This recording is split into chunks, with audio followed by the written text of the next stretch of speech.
trying the hat in lieu of sunglasses. Besides, John loved girls in cowboy hats. He always told me when it was his time, he wanted us to have a celebration of his life, not sorrow. I just didn't expect it to be this soon. I met John in Florida 42 years ago. My friend and I had an apartment in Dunedin. We had a party or two. John came to the party and never left. Party hadn't stopped either, huh? In December, I headed back north. A month later, there was a knock on the door. There was John standing in the snow with flip-flops on. He had jumped on a Greyhound to come see me. We homesteaded on my father's property and lived there a couple years. Then came another January. 32 below zero. Talk about taking a fish out of water. We built a homemade camper on the back of a 52 flatbed Ford, loaded up our 2 dogs and a cat, and headed south to Texas. We'd used nails for the camper, and by the time we got to Dallas, the camper walls were flapping. All the nails were popping out. We finally made it to South Padre and lived on the beach for a while until spring break hit. We'd been the only ones parked there. Woke up one morning surrounded by kids. We packed up the camper and moved to Laguna Heights. Calida was born in July at Dolly Benson. Her name was going to be Calida from the Eagles Hotel, California. Us thinking it meant flower top.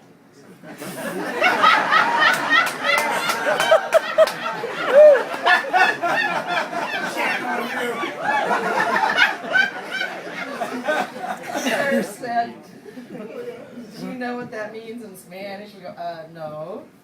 Tail. So we changed it a bit.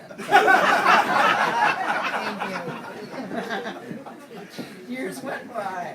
John supported us doing carpentry, shrimping, oil field, and music. At one point or more, we had marital disagreements. Imagine that. Hence came the song "Come Back, Sylvia." And I did.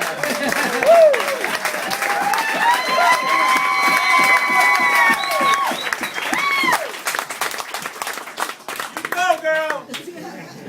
Listen to you, Sylvia. We bought this property, designed and built our home, and a woodworking shop. There'll never be another John Harley. God broke the mold after he created John. Bless you all.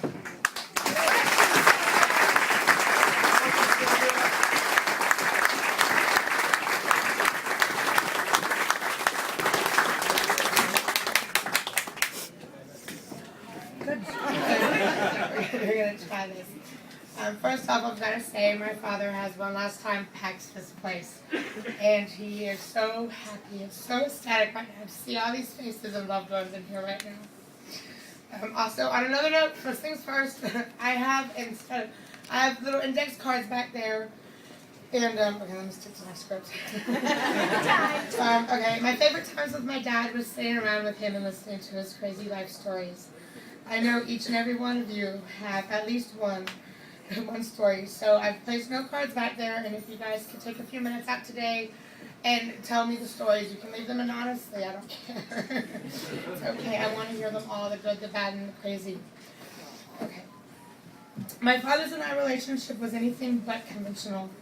As much as I hated him, I loved him so much more. I know most people here have the same feeling towards him. It takes a special kind of person to be such an asshole and still be loved so much.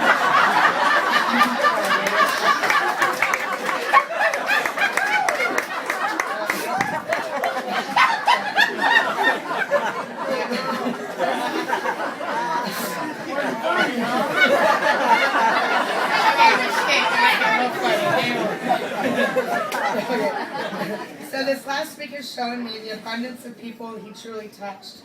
He has a spot in so many people's hearts, and this has reassured me he will live on forever. My dad was dealt a shitty hand of cards from the get-go. He truly made the best out of it. Unfortunately, he never was able to overcome his struggles from his childhood. These struggles are what made him who he was, and who we all love. But inside, he constantly fought his demons. Although he crossed over too early, I can't believe he was on this earth as long as he was.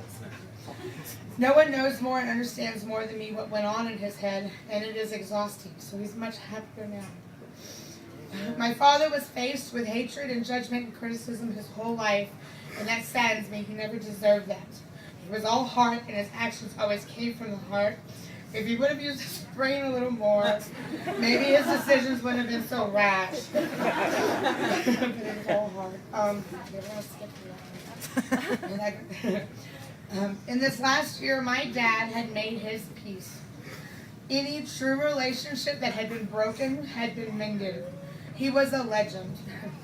A legend for 10 years. That will live on forever.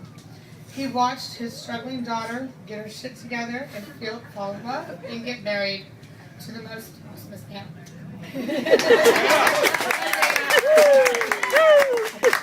I know he's confident on passing the torch to Jim to take some of his most prized possessions, Mom and me.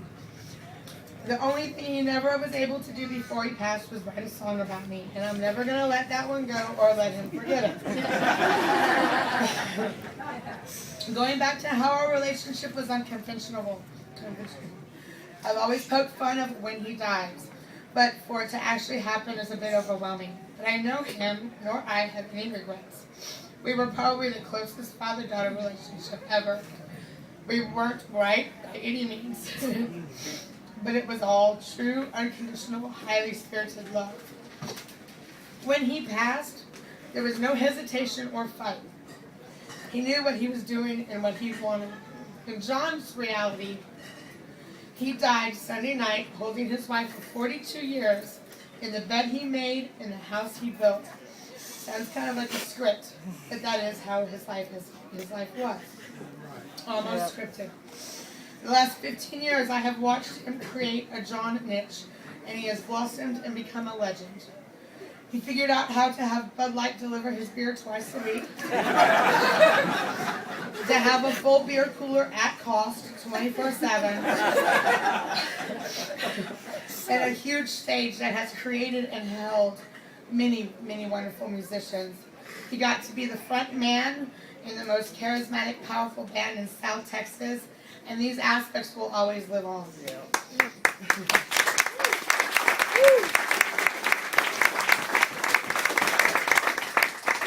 Also, just so you know, he's just very happy. He's always said to me that when he died, he was going to fuck with me. And he has. He also said that he was going to haunt the people that crossed him.